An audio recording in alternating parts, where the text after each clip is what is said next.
2 ಪೂರ್ವಕಾಲ ವೃತ್ತಾಂತ ಅಧ್ಯಾಯ 6. ತರುವಾಯ ಸೊಲೊಮೋನನು, ಯೆಹೋವನೇ, ಕಾರ್ಗತ್ತಲಲ್ಲಿ ವಾಸಿಸುತ್ತೇನೆಂದು ಹೇಳಿದ್ದಿ. ನಾನು ನಿನಗೋಸ್ಕರ ಒಂದು ಮಂದಿರವನ್ನು ಕಟ್ಟಿಸಿದ್ದೇನೆ, ಅದು ನಿನಗೆ ಶಾಶ್ವತವಾದ ವಾಸಸ್ಥಳವಾಗಿರಲಿ ಎಂದು ಪ್ರಾರ್ಥನೆ ಮಾಡಿದನು. ಇದಾದ ಮೇಲೆ ಅರಸನು ಎದ್ದು ನಿಂತಿದ್ದ ಇಸ್ರಾಯೇಲ್ ಸಮೂಹದವರ ಕಡೆಗೆ ತಿರುಗಿಕೊಂಡು ಅವರನ್ನು ಆಶೀರ್ವದಿಸಿ, ಇಸ್ರಾಯೇಲ್ ದೇವರಾದ ಯೆಹೋವನಿಗೆ ಸ್ತೋತ್ರವಾಗಲಿ. ನನ್ನ ತಂದೆಯಾದ ದಾವೀದನಿಗೆ ಆತನ ಬಾಯಿ ನುಡಿದದ್ದನ್ನು ಆತನ ಹಸ್ತವು ಈಗ ನೆರವೇರಿಸಿಯದೆ. ಆತನು ನನ್ನ ಜನರಾದ ಇಸ್ರಾಯೇಲ್ಯರನ್ನು ಐಗುಪ್ತ ದೇಶದಿಂದ ನಾನು ಬರಮಾಡಿದ್ದು ಮೊದಲುಗೊಂಡು ಇಸ್ರಾಯೇಲ್ ಕುಲಗಳಲ್ಲಿ ಯಾವ ಪಟ್ಟಣವನ್ನೂ ನನ್ನ ನಾಮದ ನಿವಾಸಕ್ಕೋಸ್ಕರ ಆಲಯ ಸ್ಥಾನವನ್ನಾಗಿ ಆರಿಸಿಕೊಂಡಿರಲಿಲ್ಲ.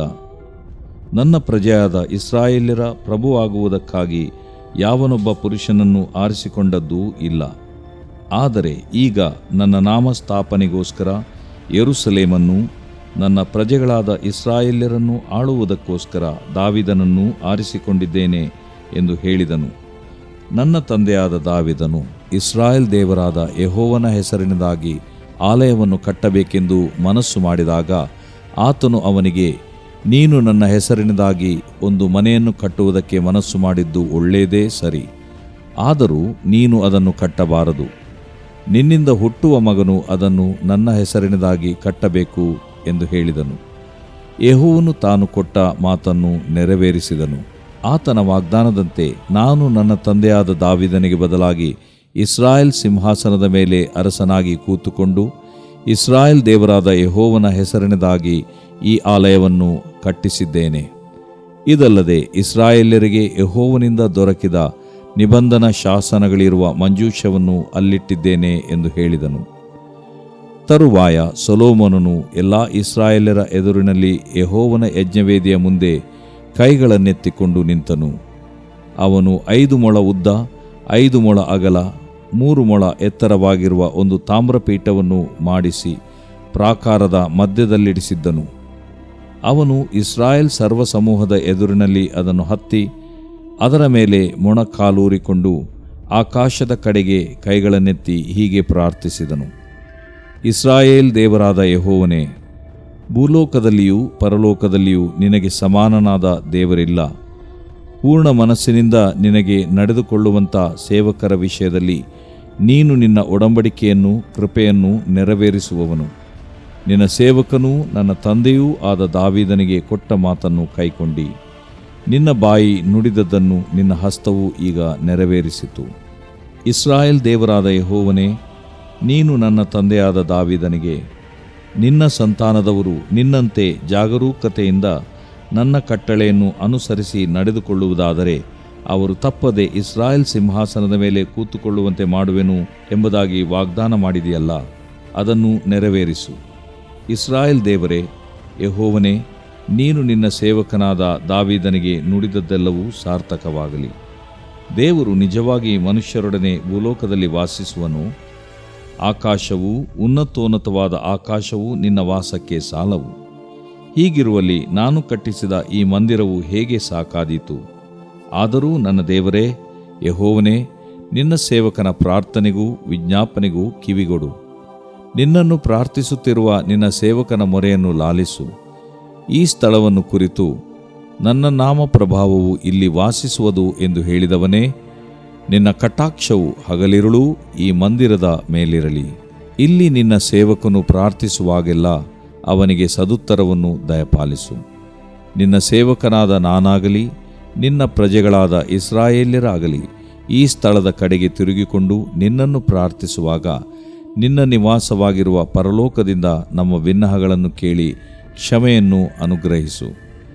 ನೆರೆ ಅವನಿಗೆ ವಿರೋಧವಾಗಿ ತಪ್ಪು ಮಾಡಿದವನೆಂಬ ಸಂಶಯಕ್ಕೆ ಗುರಿಯಾದ ಮನುಷ್ಯನು ತಾನು ನಿರ್ದೋಷಿ ಎಂದು ಪ್ರಮಾಣ ಮಾಡಬೇಕಾದಾಗ ಅವನು ಈ ಆಲಯಕ್ಕೆ ಬಂದು ನಿನ್ನ ವೇದಿಯ ಮುಂದೆ ನಿಂತು ಪ್ರಮಾಣ ಮಾಡುವುದಾದರೆ ನೀನು ಪರಲೋಕದಿಂದ ಅದನ್ನು ಕೇಳಿ ನಿನ್ನ ಸೇವಕರ ವ್ಯಾಜ್ಯವನ್ನು ತೀರಿಸು. ದುಷ್ಟನಿಗೆ ಅವನ ದುಷ್ಟತ್ವವನ್ನು ಅವನ ತಲೆಯ ಮೇಲೆ ಬರಮಾಡಿ ಮುಯ್ಯಿ ತೀರಿಸು. ನೀತಿವಂತನಿಗೆ ಅವನ ನೀತಿಯ ಫಲವನ್ನು ಅನುಗ್ರಹಿಸಿ ಅವನು ನೀತಿವಂತನೆಂದು ತೋರಿಸಿಕೊಡು. ತಮ್ಮ ಪಾಪಗಳ ಸಲುವಾಗಿ ಶತ್ರುಗಳಿಂದ ಕುಗ್ಗಿಸಲ್ಪಟ್ಟ ನಿನ್ನ ಪ್ರಜೆಗಳಾದ ಇಸ್ರಾಯೇಲ್ಯರು ತಿರುಗಿಕೊಂಡು ನಿನ್ನ ನಾಮವನ್ನು ಎತ್ತಿ ಈ ಆಲಯಕ್ಕೆ ಬಂದು ನಿನ್ನ ಸನ್ನಿಧಿಯಲ್ಲಿ ವಿಜ್ಞಾಪನೆಯನ್ನೂ ಪ್ರಾರ್ಥನೆಯನ್ನೂ ಮಾಡುವುದಾದರೆ ನೀನು ಪರಲೋಕದಿಂದ ಲಾಲಿಸಿ ಅವರ ಪಾಪಗಳನ್ನು ಕ್ಷಮಿಸಿ ಅವರಿಗೂ ಅವರ ಪಿತೃಗಳಿಗೂ ನೀನು ಕೊಟ್ಟ ದೇಶಕ್ಕೆ ಅವರನ್ನು ತಿರುಗಿ ಬರಮಾಡು. ಅವರ ಪಾಪಗಳ ನಿಮಿತ್ತವಾಗಿ ನೀನು ಆಕಾಶವನ್ನು ಮಳೆಗರೆಯದಂತೆ ಮುಚ್ಚಿ ಅವರನ್ನು ತಗ್ಗಿಸಿದಾಗ ಅವರು ತಮ್ಮ ಪಾಪಗಳನ್ನು ಬಿಟ್ಟು ತಮ್ಮನ್ನು ತಗ್ಗಿಸಿದವನು ನೀನೇ ಎಂದು ನಿನ್ನ ನಾಮವನ್ನು ಎತ್ತಿ ಈ ಆಲಯದ ಕಡೆಗೆ ತಿರುಗಿಕೊಂಡು ನಿನ್ನನ್ನು ಪ್ರಾರ್ಥಿಸುವುದಾದರೆ ಪರಲೋಕದಲ್ಲಿರುವ ನೀನು ಲಾಲಿಸಿ ನಿನ್ನ ಸೇವಕರೂ ಪ್ರಜೆಗಳೂ ಆದ ಇಸ್ರಾಯೇಲರ ಪಾಪಗಳನ್ನು ಕ್ಷಮಿಸಿ ಅವರು ನಡೆಯಬೇಕಾದ ಸನ್ಮಾರ್ಗವನ್ನು ತೋರಿಸಿ ನಿನ್ನ ಪ್ರಜೆಗೆ ಸ್ವಾಸ್ಥ್ಯವಾಗಿ ಕೊಟ್ಟ ದೇಶಕ್ಕೆ ಮಳೆಯನ್ನು ಅನುಗ್ರಹಿಸು. ದೇಶಕ್ಕೆ ಕ್ಷಾಮ, ಘೋರವ್ಯಾಧಿ, ಬೆಳೆಗೆ ಬಿಸಿಗಾಳಿ, ಬೂದಿ, ಮಿಡಿತೆ, ಜಿಟ್ಟೇಹುಳ, ಪಟ್ಟಣಗಳಿಗೆ ಶತ್ರುಗಳ ಮುತ್ತಿಗೆ, ಅಂತೂ ಯಾವ ಉಪದ್ರವದಿಂದಾಗಲಿ ವ್ಯಾಧಿಯಿಂದಾಗಲಿ ಬಾಧೆಯುಂಟಾಗುವಲ್ಲಿ ಎಲ್ಲ ಇಸ್ರಾಯೇಲ್ಯರಾಗಲಿ ಅವರಲ್ಲೊಬ್ಬನಾಗಲಿ ತಾವು ಅನುಭವಿಸುತ್ತಿರುವ ಉಪದ್ರವ ದುಃಖಗಳ ನಿಮಿತ್ತವಾಗಿ ಈ ಆಲಯದ ಕಡೆಗೆ ಕೈಯೆತ್ತಿ ನಿನಗೆ ಪ್ರಾರ್ಥನೆಯನ್ನೂ ವಿಜ್ಞಾಪನೆಯನ್ನೂ ಮಾಡುವುದಾದರೆ ಮನುಷ್ಯರ ಹೃದಯಗಳನ್ನು ಬಲ್ಲಂತ ನೀನು ನಿನ್ನ ನಿವಾಸವಾಗಿರುವ ಪರಲೋಕದಿಂದ ಲಾಲಿಸಿ ಅವರಿಗೆ ಪಾಪ ಪರಿಹಾರವನ್ನು ಅನುಗ್ರಹಿಸು. ನೀನೊಬ್ಬನೇ ಮನುಷ್ಯರ ಹೃದಯಗಳನ್ನು ಬಲ್ಲವನಾಗಿರುವುದರಿಂದ ಪ್ರತಿಯೊಬ್ಬನಿಗೂ ಅವನವನು ಹಿಡಿಯುವ ಮಾರ್ಗಕ್ಕೆ ತಕ್ಕ ಹಾಗೆ ಫಲವನ್ನು ಕೊಡು. ಆಗ ನಮ್ಮ ಪಿತೃಗಳಿಗೆ ನೀನು ಕೊಟ್ಟ ದೇಶದಲ್ಲಿ ಅವರು ವಾಸಿಸುವ ಕಾಲದಲ್ಲೆಲ್ಲ ನಿನ್ನ ಭಯಭಕ್ತಿಯುಳ್ಳವರಾಗಿ ನಿನ್ನ ಮಾರ್ಗಗಳಲ್ಲಿ ನಡೆಯುವರು. ನಿನ್ನ ಪ್ರಜೆಗಳಾದ ಇಸ್ರಾಯೇಲರಿಗೆ ಸೇರದಂಥ ಒಬ್ಬೊಬ್ಬ ಪರದೇಶಿಯೂ ನಿನ್ನ ನಾಮಮಹತ್ತು, ಭುಜಬಲ, ಶಿಕ್ಷಾಹಸ್ತ ಇವುಗಳ ವರ್ತಮಾನ ಕೇಳಿ ದೂರ ದೇಶದಿಂದ ಬಂದು ಈ ಆಲಯದ ಮುಂದೆ ನಿಂತು ನಿನ್ನನ್ನು ಪ್ರಾರ್ಥಿಸುವುದಾದರೆ ನಿನ್ನ ನಿವಾಸವಾಗಿರುವ ಪರಲೋಕದಿಂದ ಅವರ ಪ್ರಾರ್ಥನೆಯನ್ನು ಕೇಳಿ ಅವರು ಬೇಡಿಕೊಂಡದ್ದನ್ನು ಅನುಗ್ರಹಿಸು. ಆಗ ಲೋಕದ ಎಲ್ಲ ಜನರೂ ನಿನ್ನ ನಾಮಮಹತ್ತನ್ನು ತಿಳಿದು ನಿನ್ನ ಜನರಾದ ಇಸ್ರಾಯೇಲ್ಯರಂತೆ ನಿನ್ನಲ್ಲಿ ಭಯಭಕ್ತಿಯುಳ್ಳವರಾಗಿ ನಾನು ಈ ಆಲಯವನ್ನು ನಿನ್ನ ಹೆಸರಿನದಾಗಿ ಕಟ್ಟಿಸಿದ್ದೇನೆಂದು ತಿಳಿದುಕೊಳ್ಳುವರು. ನೀನು ನಿನ್ನ ಜನರನ್ನು ಶತ್ರುಗಳೊಡನೆ ಯುದ್ಧ ಮಾಡುವುದಕ್ಕೋಸ್ಕರ ಎಲ್ಲಿಗಾದರೂ ಕಳುಹಿಸಿದಾಗ ಅವರು ಅಲ್ಲಿಂದ ನೀನು ಆರಿಸಿಕೊಂಡ ಪಟ್ಟಣದ ಕಡೆಗೂ ನಾನು ನಿನ್ನ ಹೆಸರಿಗಾಗಿ ಕಟ್ಟಿಸಿದ ಈ ಆಲಯದ ಕಡೆಗೂ ತಿರುಗಿಕೊಂಡು ನಿನ್ನನ್ನು ಪ್ರಾರ್ಥಿಸುವುದಾದರೆ ನೀನು ಪರಲೋಕದಿಂದ ಅವರ ವಿಜ್ಞಾಪನೆಯನ್ನೂ ಪ್ರಾರ್ಥನೆಯನ್ನೂ ಕೇಳಿ ಅವರ ನ್ಯಾಯವನ್ನು ಸ್ಥಾಪಿಸು. ಅವರು ನಿನಗೆ ವಿರುದ್ಧವಾಗಿ ಪಾಪ ಮಾಡಾರು. ಪಾಪ ಮಾಡದ ಮನುಷ್ಯನು ಒಬ್ಬನೂ ಇಲ್ಲವಲ್ಲ. ನೀನು ಅವರ ಮೇಲೆ ಕೋಪಗೊಂಡು ಅವರನ್ನು ಶತ್ರುಗಳ ಕೈಗೆ ಒಪ್ಪಿಸಿದಾಗ ಮತ್ತು ಆ ಶತ್ರುಗಳು ಅವರನ್ನು ಸೆರೆ ಹಿಡಿದು ದೂರದಲ್ಲಾಗಲಿ ಸಮೀಪದಲ್ಲಾಗಲಿ ಇರುವ ದೇಶಕ್ಕೆ ಒಯ್ದಾಗ ತಾವು ಸೆರೆಯವರಾಗಿ ಬಿದ್ದುಕೊಂಡಿರುವ ದೇಶದಲ್ಲಿ ಅವರು ಪಶ್ಚಾತ್ತಾಪಪಟ್ಟು ನಿನ್ನ ಅನುಗ್ರಹದಿಂದ ತಮ್ಮ ಪಿತೃಗಳಿಗೆ ದೊರಕಿದ ದೇಶದ ಕಡೆಗೂ ನೀನು ಆರಿಸಿಕೊಂಡ ಪಟ್ಟಣದ ಕಡೆಗೂ ನಾನು ನಿನ್ನ ಹೆಸರಿಗೋಸ್ಕರ ಕಟ್ಟಿಸಿದ ಈ ಆಲಯದ ಕಡೆಗೂ ತಿರುಗಿಕೊಂಡು ನಾವು ನಿನ್ನ ಆಜ್ಞೆಗಳನ್ನು ಮೀರಿ ಪಾಪ ಮಾಡಿ ದ್ರೋಹಿಗಳಾದೆವು ಎಂದು ಒಪ್ಪಿ ಪೂರ್ಣ ಮನಸ್ಸಿನಿಂದಲೂ ಪೂರ್ಣ ಪ್ರಾಣದಿಂದಲೂ ನಿನ್ನನ್ನು ಪ್ರಾರ್ಥಿಸುವುದಾದರೆ ನೀನು ನಿನ್ನ ನಿವಾಸವಾಗಿರುವ ಪರಲೋಕದಿಂದ ಅವರ ವಿಜ್ಞಾಪನೆಯನ್ನೂ ಪ್ರಾರ್ಥನೆಯನ್ನೂ ಲಾಲಿಸಿ ಅವರ ನ್ಯಾಯವನ್ನು ಸ್ಥಾಪಿಸಿ ನಿನಗೆ ವಿರುದ್ಧವಾಗಿ ಪಾಪ ಮಾಡಿದ ನಿನ್ನ ಪ್ರಜೆಗೆ ಕ್ಷಮೆಯನ್ನು ಅನುಗ್ರಹಿಸು. ನನ್ನ ದೇವರೇ, ಕಟಾಕ್ಷವಿಟ್ಟು ಈ ಸ್ಥಳದಲ್ಲಿ ಮಾಡುವ ಪ್ರಾರ್ಥನೆಗೆ ಕಿವಿಗೊಡು. ದೇವರಾದ ಯೆಹೋವನೇ, ಎದ್ದು ನಿನ್ನ ಪ್ರತಾಪಯುಕ್ತವಾದ ಮಂಜೂಷದೊಡನೆ ನಿನ್ನ ವಾಸಸ್ಥಾನದೊಳಗೆ ಸೇರೋಣವಾಗಲಿ. ದೇವರಾದ ಯೆಹೋವನೇ, ನಿನ್ನ ಯಾಜಕರು ರಕ್ಷಣೆ ಎಂಬ ವಸ್ತ್ರವನ್ನು ಹೊದ್ದುಕೊಳ್ಳಲಿ. ನಿನ್ನ ಭಕ್ತರು ಸೌಭಾಗ್ಯದಲ್ಲಿ ಹರ್ಷಿಸಲಿ. ದೇವರಾದ ಯೆಹೋವನೇ, ನಿನ್ನಿಂದ ಅಭಿಷಿಕ್ತನಾದವನನ್ನು ತಳ್ಳಿಬಿಡಬೇಡ. ನಿನ್ನ ಸೇವಕನಾದ ದಾವೀದನಿಗೆ ಅನುಗ್ರಹಿಸಿದ ಕೃಪೆಯನ್ನು ನೆನಪು ಮಾಡಿಕೋ. ದೇವರು ಪ್ರೀತಿಸುವ ಪ್ರೀತಿಯ ಬಿಗ್ ಜೆ ಟಿವಿ ಪ್ರಿಯ ವೀಕ್ಷಕರಿಗೆ ನಮ್ಮ ಕರ್ತನಾದ ಯೇಸು ಕ್ರಿಸ್ತನ ಹೆಸರಿನಲ್ಲಿ ನಿಮ್ಮನ್ನು ವಂದಿಸಿ ಸ್ವಾಗತ ಬಯಸುತ್ತಿದ್ದೇವೆ. ಬನ್ನಿರಿ, ಎಂದು ಒಟ್ಟಾಗಿ ದೇವರ ವಾಕ್ಯವನ್ನು ನಾವು ಅಧ್ಯಯನ ಮಾಡಿಕೊಳ್ಳೋಣ. ದೇವರ ವಾಕ್ಯವನ್ನು ಅಧ್ಯಯನ ಮಾಡಿಕೊಳ್ಳೋದರಲ್ಲಿ ಬಹಳಷ್ಟು ಪ್ರಯೋಜನ. ಒಂದು, ಆತ್ಮಿಕ ಬೆಳವಣಿಗೆ. ಎರಡನೇ, ಆತ್ಮಿಕ ಸ್ವಸ್ಥತೆ. ಮೂರನೇದು, ಆತ್ಮಿಕ ರಕ್ಷಣೆ, 4ನೇದು ಆತ್ಮಿಕ ಜಯ, 5ನೇದು ಆತ್ಮಿಕ ಪೋಷಣೆ, ದೇವರ ವಾಕ್ಯ ಊಟ, ಅನಂತರ ಆತ್ಮಿಕವಾದ ಪ್ರಗತಿ, ಆತ್ಮಿಕವಾದ ಕೃತಾರ್ಥತೆ, ಆತ್ಮಿಕವಾದ ಆಲೋಚನೆ, ಆತ್ಮಿಕವಾದ ಮಾರ್ಗದರ್ಶನ, ಆತ್ಮಿಕವಾದ ಅನುಭವ, ಆತ್ಮಿಕವಾದ ಸಂಬಂಧ. ಈ ರೀತಿಯಾಗಿ ಅನೇಕ 10 ಆಶೀರ್ವಾದಗಳಿಗಿಂತಲೂ ಹೆಚ್ಚು ಆಶೀರ್ವಾದಗಳಿದೆ ದೇವರ ವಾಕ್ಯವನ್ನು ಅಧ್ಯಯನ ಮಾಡಿಕೊಳ್ಳೋದರಿಂದ. ಆದ ಕಾರಣ ಇಂದು ನಾವು ಒಟ್ಟಾಗಿ ಅಧ್ಯಯನ ಮಾಡಿಕೊಳ್ಳುವಂಥ ಅಧ್ಯಾಯ 2ನೇ ಪೂರ್ವಕಾಲ ವೃತ್ತಾಂತ, second book of Chronicles chapter 6, 6ನೇ ಅಧ್ಯಾಯ. 2ನೇ ಪೂರ್ವಕಾಲ ವೃತ್ತಾಂತ 5ನೇ ಅಧ್ಯಾಯದಲ್ಲಿ ಆಲಯವನ್ನು ಕ್ರಮೇಣವಾಗಿ ಸ್ವಲ್ಪ ಕಟ್ತಾ ಇದ್ರು. ಆಲಯವನ್ನು ಕಟ್ಟುವಾಗ ಅದಕ್ಕೆ ಬೇಕಾದಂಥ 2 ಸ್ತಂಭಗಳು, ಪ್ರಾರಂಭದಲ್ಲಿ ಯಾಕೀನ್, ಬೋವಜ್. ಯಾಕೀನ್ ಅಂತ ಹೇಳಿದರೆ ದೇವರನ್ನು ಸೂಚಿಸುವಂಥ ಆ ಒಂದು ಪದದ ಬಗ್ಗೆ ಸ್ಥಾಪಿಸುವನು, ದೇವರು ಸ್ಥಾಪಿಸುವನು ಯಾಕೀನ್. ಅಷ್ಟೇ ಅಲ್ಲ, ಬೋವಜ್ ಅದು ದೇವರ ನೆಲೆ. ಯಾವ ರೀತಿಯಾಗಿ ಈ ಆಲಯ ಯಾರಾದರೂ ಬಂದಾಗ ಆ ಮುಂದೆ ಇರುವಂಥ 2 ಕಂಬಗಳನ್ನು ನೋಡಿಬಿಟ್ಟು, ಓ, ದೇವರೇ ಈ ಆಲಯವನ್ನು ಸ್ಥಾಪಿಸಿದ್ದು, ನಮ್ಮನ್ನು ಸ್ಥಾಪಿಸುವನು, ನಮ್ಮ ಜೀವನವನ್ನು ಸ್ಥಾಪಿಸುವನು, ನಮ್ಮ ದೇಶವನ್ನು ಸ್ಥಾಪಿಸುವನು, ನಮ್ಮ ಅರಸನನ್ನು ಸ್ಥಾಪಿಸುವನು, ನಮ್ಮ ಎಲ್ಲ ಕುಟುಂಬ ಕಾರ್ಯಗಳು, ನಮ್ಮ ವ್ಯಾಪಾರ ವ್ಯವಹಾರ ಕೆಲಸ ಕಾರ್ಯಗಳು, ಭವಿಷ್ಯ ಎಲ್ಲವನ್ನು ಸ್ಥಾಪಿಸುವನು ದೇವರೇ ಎಂಬ ವಿಚಾರ ಆಲಯಕ್ಕೆ ಬರುವಂಥವರಿಗೆ ಬರುವಂಥ ರೀತಿಯಲ್ಲಿ. ಅದೇ ಸಂದರ್ಭದಲ್ಲಿ ಇನ್ನೊಂದು ಕಂಬ ಬೋವಜ್, ಶಕ್ತಿಯ ನೆಲೆ, ದೇವರ ಒಂದು ಶಕ್ತಿ ಈ ಆಲಯದಲ್ಲಿದೆ. ದೇವರ ಒಂದು ಶಕ್ತಿಯಿಂದ ನಾವು ಪ್ರಾರ್ಥಿಸಬೇಕು, ಬಾಳಬೇಕು.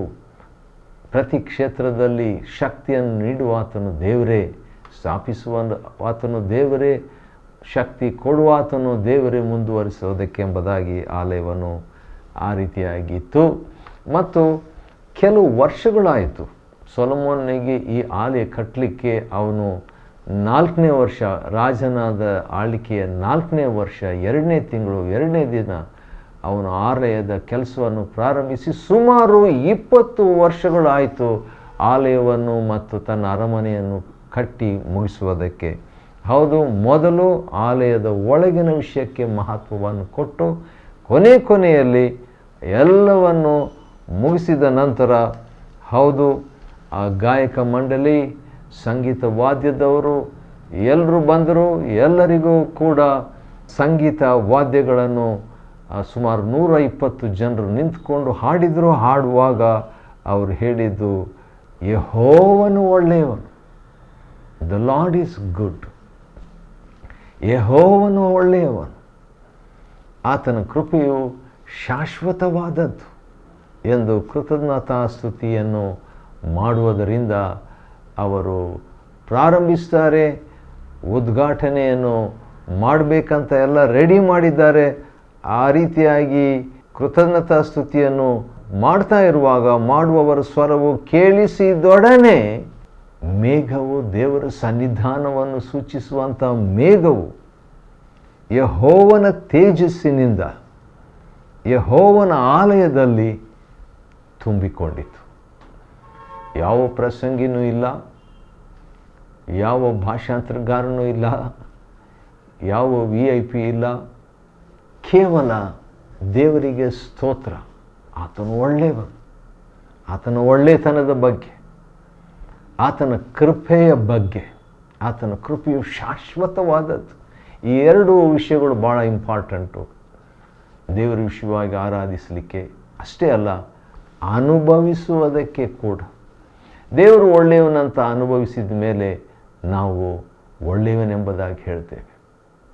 ಸಿಹಿಯಾಗಿರುವಂಥದ್ದನ್ನು ರುಚಿಸಿದ ಮೇಲೆ ಸಿಹಿಯಾಗಿತ್ತು ಎಂಬುದಾಗಿ ಹೇಳಿದ ಹಾಗೆ ನಾವು ಕೂಡ ದೇವರು ಒಳ್ಳೆಯವನೆಂದು ಅನುಭವದಿಂದ ರುಚಿಸಿ ನೋಡುವಾಗ ಅದನ್ನು ಹಾಡಿನ ಮೂಲಕವಾಗಿ ಅಂದು ಅವರು ಪ್ರಕಟಿಸಿದರು. ಆತನ ಕೃಪೆಯ ಬಗ್ಗೆ ಅವರು ಹಾಡಿ ಹರ್ಷಿಸಿದರು.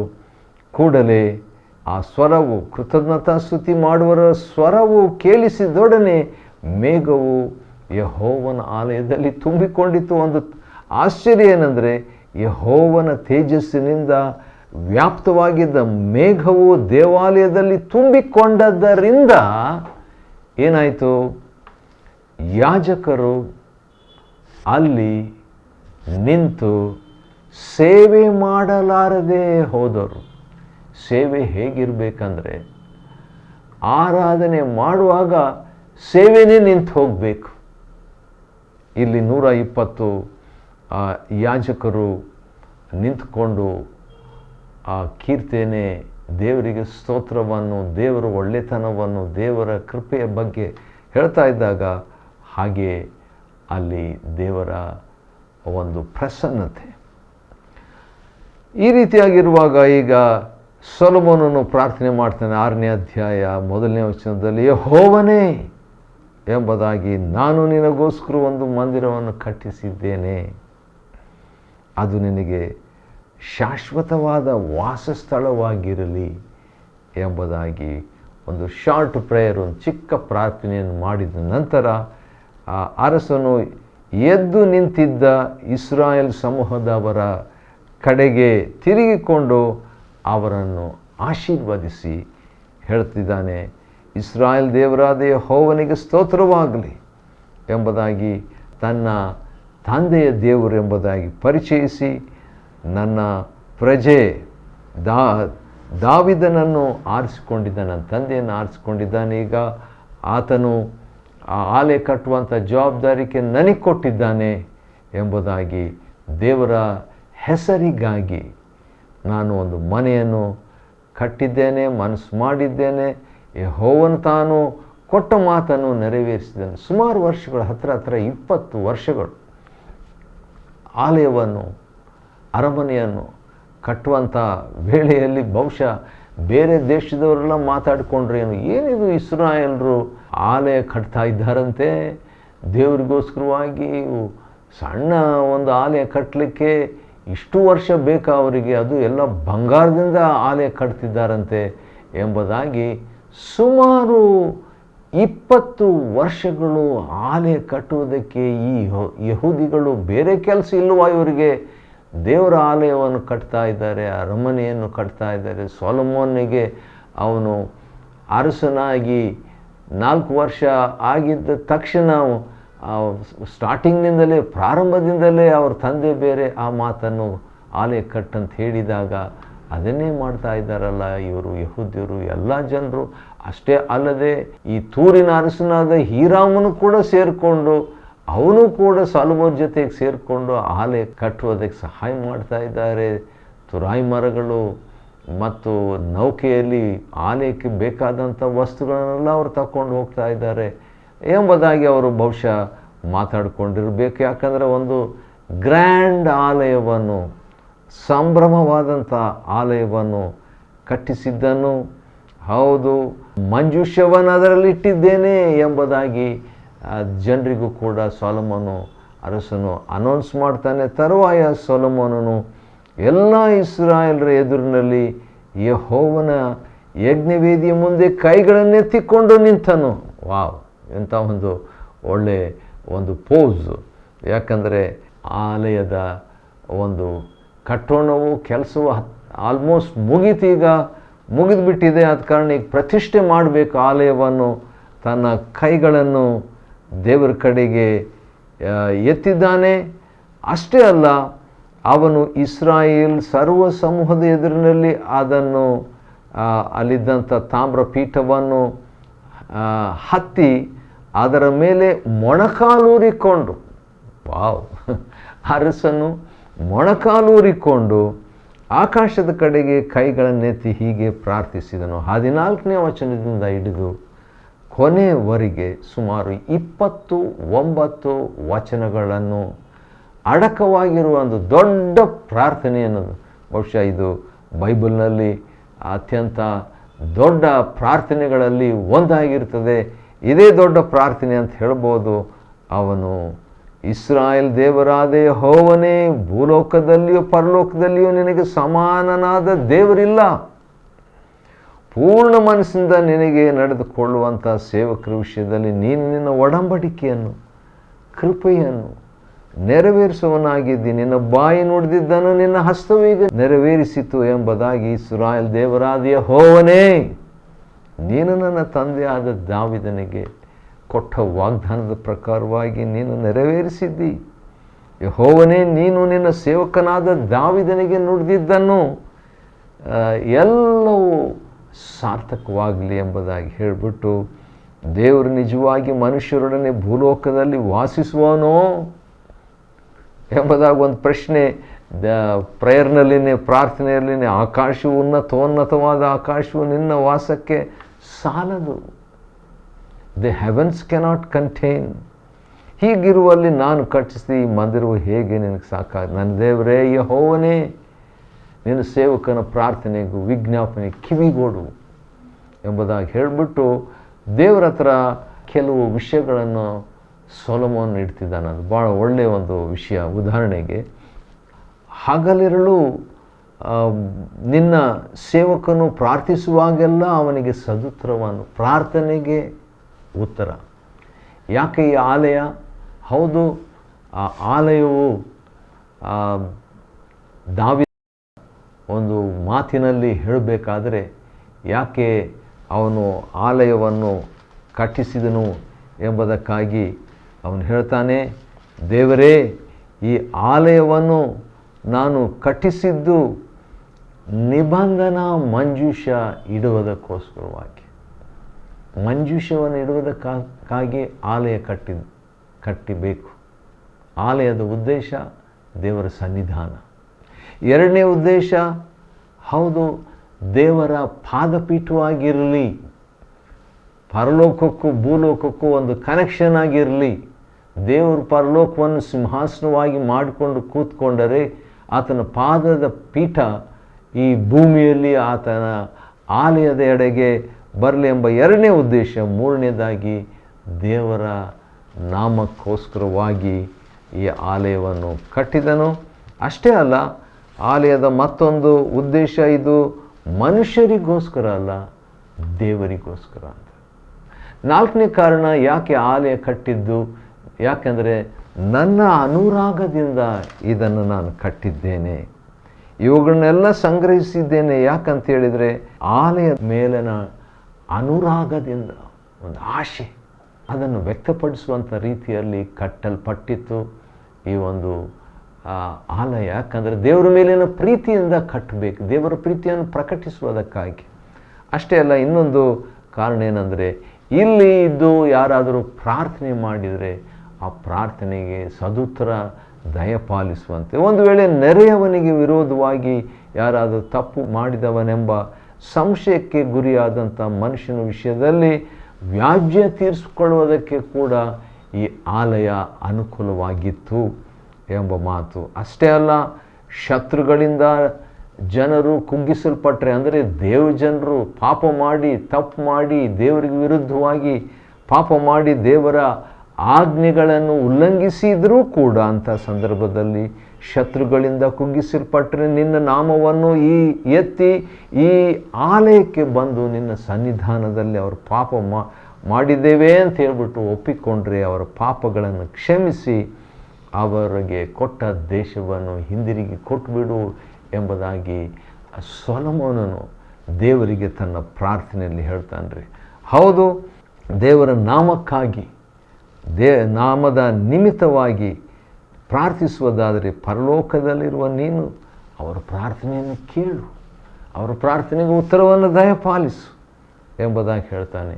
ಅಷ್ಟೇ ಅಲ್ಲ, ಅದು ಸೊಲೊಮೋನನು, ದೇವರೇ, ಮಳೆಯನ್ನು, ದೇಶಕ್ಕೆ ಮಳೆಯನ್ನು ನಿನ್ನ ಪ್ರಜೆಗಳಿಗೋಸ್ಕರವಾಗಿ ಅನುಗ್ರಹಿಸು ಎಂಬುದಾಗಿ ಕೂಡ 27ನೇ ವಚನದಲ್ಲಿ 2ನೇ ಪೂರ್ವಕಾಲವೃತ್ತಾಂತ ಪ್ರಾರ್ಥಿಸುವವನಾಗಿದ್ದಾನೆ. ಒಂದು ವೇಳೆ ದೇಶಕ್ಕೆ ಕ್ಷಾಮ, ಅದು ಸಹಜ, ದೇಶಕ್ಕೆ ಕ್ಷಾಮ, ದೇಶಕ್ಕೆ ಘೋರ ವ್ಯಾಧಿ ಅದು ಕೂಡ ಬರುವಂಥ ಸಾಧ್ಯ, ಅಥವಾ ಬಿಸಿಗಾಳಿ, ಬೂದಿ, ಮಿಡತೆ ಜಿಟ್ಟೆ ಹುಳ ಇವೆಲ್ಲ ಪಟ್ಟಣಗಳಿಗೆ ಬರುವಂಥ ಸಾಧ್ಯತೆ, ಶತ್ರುಗಳ ಮುತ್ತಿಗೆ ಈ ರೀತಿಯಾಗಿ ಎಲ್ಲ ಬಂದಾಗ ಜನರು, ನಿನ್ನ ಜನರು ಆಲಯದ ಕಡೆಗೆ ಕೈ ಎತ್ತಿ ನಿನಗೆ ಪ್ರಾರ್ಥನೆಯನ್ನು, ವಿಜ್ಞಾಪನೆಯನ್ನು ಮಾಡುವುದಾದರೆ ಮನುಷ್ಯರ ಹೃದಯಗಳನ್ನು ಬಲ್ಲವನಾದ ನೀನು ಏನು ಮಾಡು, ಪರಲೋಕದಿಂದ ಅವರ ಪ್ರಾರ್ಥನೆಯನ್ನು ಲಾಲಿಸಿ ಅವರ ಪಾಪಗಳನ್ನು ಪರಿಹಾರ ಮಾಡಿ ಅವರ ದೇಶದಲ್ಲಿ ಆರೋಗ್ಯವನ್ನು ದಯಪಾಲಿಸು ಎಂಬುದಾಗಿ ಸೊಲೊಮೋನನು ಕೇಳಿಕೊಳ್ಳುವನಾಗಿದ್ದಾನೆ. ಆ ಪ್ರಾರ್ಥನೆ ದೊಡ್ಡ ಪ್ರಾರ್ಥನೆ. ಅದೇ ರೀತಿಯಾಗಿ ದೇವರಿಗೆ ಸೊಲೊಮೋನು ನಿನ್ನ ಪ್ರಜೆಗಳಾದ ಇಸ್ರಾಯೇಲರಿಗೆ ಸೇರಿದಂಥ ಯಾರೋ ಒಬ್ಬ ಪರದೇಶಿ ಬಂದರೆ ಅವನ ಬಗ್ಗೆ ಹೇಗೆ, ಅದನ್ನು ಕೂಡ ಸೊಲೊಮೋನನು ತನ್ನ ಪ್ರಾರ್ಥನೆಯಲ್ಲಿ ಇನ್ಕ್ಲೂಡ್ ಮಾಡ್ತಾನೆ. ಸರಿ, ಇಸ್ರಾಯೇಲರು ನಿನ್ನ ಪ್ರಜೆಗಳಾಯಿತು. ಸರಿ, ಇಸ್ರಾಯೇಲರು ಅಲ್ಲದವರು, ದೇವರ ಪ್ರಜೆ ಅಲ್ಲದವರು, ಅಂದರೆ ಯೆಹೂದ್ಯರಲ್ಲದವರು ಯಾರಾದರೂ ಬಂದು ಪರದೇಶಿಯಾಗಿದ್ದಂಥ ವ್ಯಕ್ತಿ ನಿನ್ನ ನಾಮ ಮಹತ್ತು, ಭುಜಬಲ, ಶಿಕ್ಷಾಹಸ್ತ ಇವುಗಳ ವರ್ತಮಾನವನ್ನು ಕೇಳಿ ದೂರ ದೇಶದಿಂದ ಬಂದು ಈ ಆಲಯದ ಮುಂದೆ ನಿಂತು ನಿನ್ನನ್ನು ಪ್ರಾರ್ಥಿಸುವುದಾದರೆ, ಅಂದರೆ ಇಸ್ರಾಯೇಲರು ಅಲ್ಲದವರು ಬೇರೆ ದೇಶದಿಂದ ಬಂದು ಪ್ರಾರ್ಥನೆ ಮಾಡುವುದಾದರೆ ನಿನ್ನ ನಿವಾಸವಾಗಿರುವ ಪರಲೋಕದಿಂದ ಅವರ ಪ್ರಾರ್ಥನೆಯನ್ನು ಕೇಳಿ ಅವರ ಪ್ರಾರ್ಥನೆಗೆ ಉತ್ತರ ಕೊಡು, ಅವರು ಬೇಡಿಕೊಂಡದ್ದನ್ನು ಅನುಗ್ರಹಿಸಿ. ನೋಡ್ರಿ, ಸೊಲೊಮೋನನು ಬೇರೆಯವರಿಗೋಸ್ಕರ ಕೂಡ ಬೇಡುವಾತನಾಗಿದ್ದಾನೆ. ಯಾಕಂದರೆ ದೇವರು ಅಂತ ಹೇಳಿದ ಮೇಲೆ ಆತನು ಎಲ್ರಿಗೂ ದೇವರು, ಯಹೂದ್ಯರಿಗೂ ಮಾತ್ರ ಅಲ್ಲ, ಇಸ್ರಾಯೇಲರಿಗೂ ಮಾತ್ರ ಅಲ್ಲ, ಎಲ್ಲರಿಗೂ ಆತನು ದೇವರು, ಎಲ್ಲರ ಸೃಷ್ಟಿಕರ್ತನು ಆತನು, ಒಬ್ಬನೇ ದೇವರು ಆಗಿರುವುದರಿಂದ ಆತನು ಇಲ್ಲಿ ಸೊಲೊಮೋನನು ಧೈರ್ಯವಾಗಿ ಪ್ರಾರ್ಥನೆಯಲ್ಲಿ ಈ ವಿಷಯಗಳೆಲ್ಲ ಯೆಹೂದ್ಯರಲ್ಲದವರು ಬಂದರೆ ಅವರ ಪ್ರಾರ್ಥನೆಯನ್ನು ಕ್ಷಮಿಸು, ಅವರ ಪ್ರಾರ್ಥನೆಯನ್ನು ಲಾಲಿಸು ಎಂಬುದಾಗಿ ಹೇಳ್ತಾನೆ. ಹೀಗೆ ನಿನ್ನ ಜನರು ಶತ್ರುಗಳನ್ನೇ ಯುದ್ಧ ಮಾಡುವುದಕ್ಕಾಗಿ ಎಲ್ಲಾದರೂ ಹೋಗಿ ನಿನ್ನ ಹೆಸರಿಗೆ ಕಟ್ಟಿಸಿದ ಆಲಯದ ಕಡೆಗೆ ತಿರುಗಿಕೊಂಡು ಪ್ರಾರ್ಥನೆ ಮಾಡಿದರೆ ಅವರನ್ನು ಕೂಡ ಕ್ಷಮಿಸು. ಒಂದು ವೇಳೆ ಅವರು ತಪ್ಪು ಮಾಡಿಬಿಟ್ಟು ಪಶ್ಚಾತ್ತಾಪ ಪಟ್ಟರೆ ನನ್ನ ದೇವರೇ ಅವರನ್ನು ಕಟಾಕ್ಷವಿಟ್ಟು ಈ ಸ್ಥಳದಲ್ಲಿ ಅವರು ಮಾಡುವ ಪ್ರಾರ್ಥನೆಗೆ ಕಿವಿಗೊಡು ಎಂಬುದಾಗಿ ಆತನು ಹೇಳ್ತಾನೆ. ಆ ರೀತಿಯಾಗಿ ಪ್ರಾರ್ಥನೆಯನ್ನು ಮುಗಿಸ್ತಾನೆ. ದೊಡ್ಡ ಪ್ರಾರ್ಥನೆ. 2ನೇ ಪೂರ್ವಕಾಲ ವೃತ್ತಾಂತ 6ನೇ ಅಧ್ಯಾಯವನ್ನು ಅಧ್ಯಯನ ಮಾಡಿಕೊಳ್ಳುವಂತೆ ದೇವರು ಕೊಟ್ಟ ಕೃಪೆಗಾಗಿ ಆತನಿಗೆ ಸ್ತೋತ್ರವಾಗಲಿ. ದೇವರು ನಿಮ್ಮನ್ನು ಆಶೀರ್ವದಿಸಲಿ.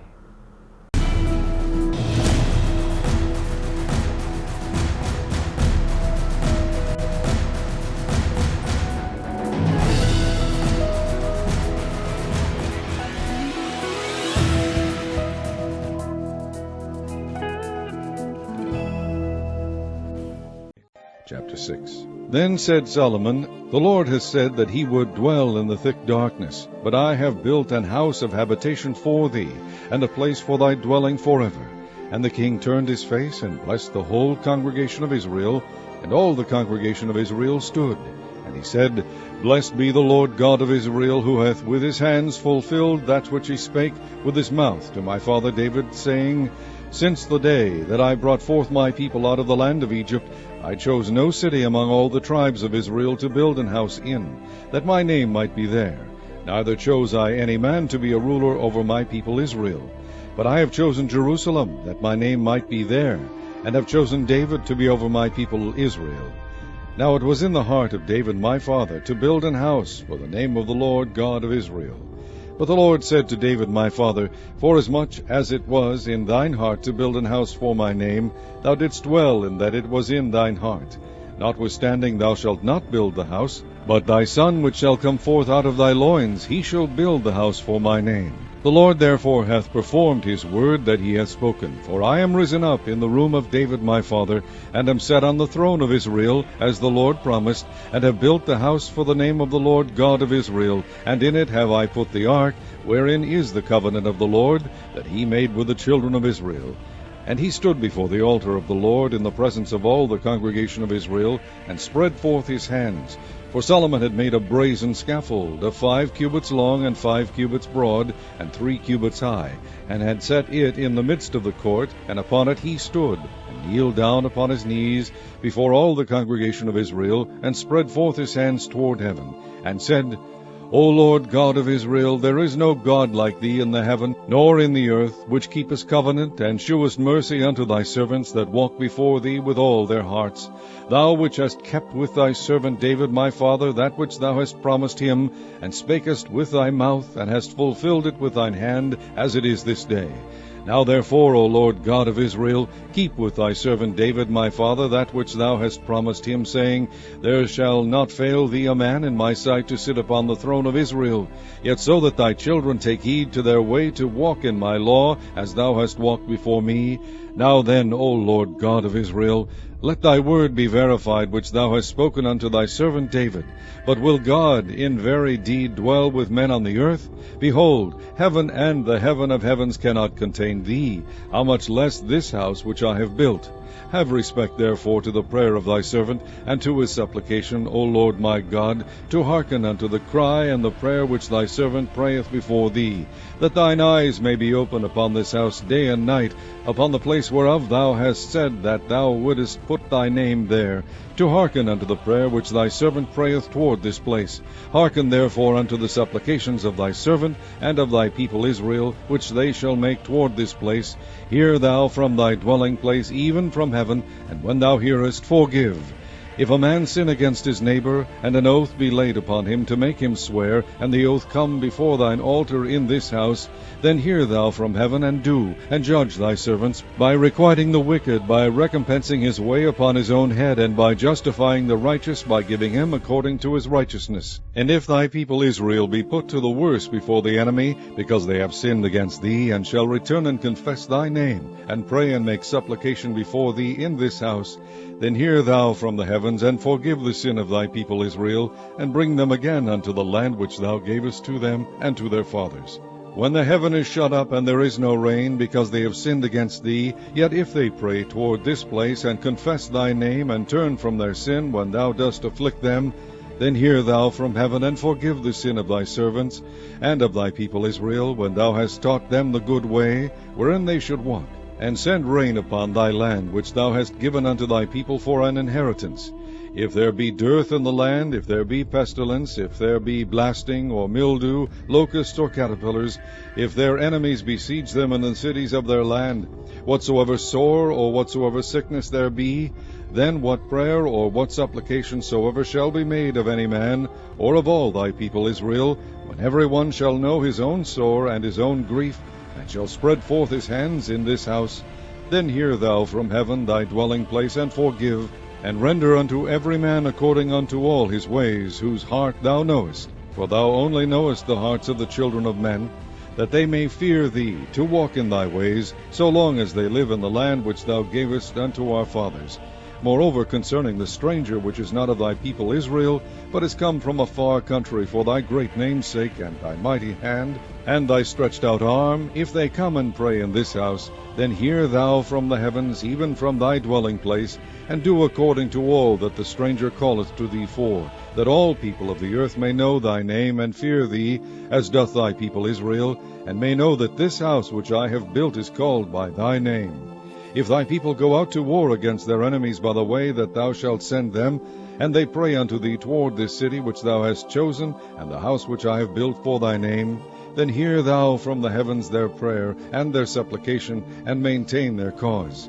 If they sin against thee, for there is no man which sinneth not, and thou be angry with them, and deliver them over before their enemies, and they carry them away captives unto a land far off or near, yet if they bethink themselves in the land whither they are carried captive, and turn and pray unto thee in the land of their captivity, saying, We have sinned, we have done amiss, and have done wickedly, if they return to thee with all their heart and with all their soul in the land of their captivity, whither they have carried them captives, and pray toward their land which thou gavest unto their fathers, and toward the city which thou hast chosen, and toward the house which I have built for thy name, then hear thou from the heavens, even from the dwelling place, their prayer and their supplications, and maintain their cause, and forgive thy people which have sinned against thee.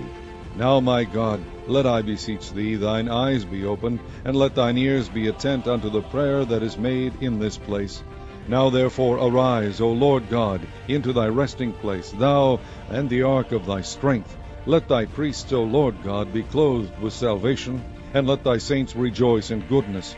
O Lord God, turn not away the face of thine anointed. Remember the mercies of David thy servant,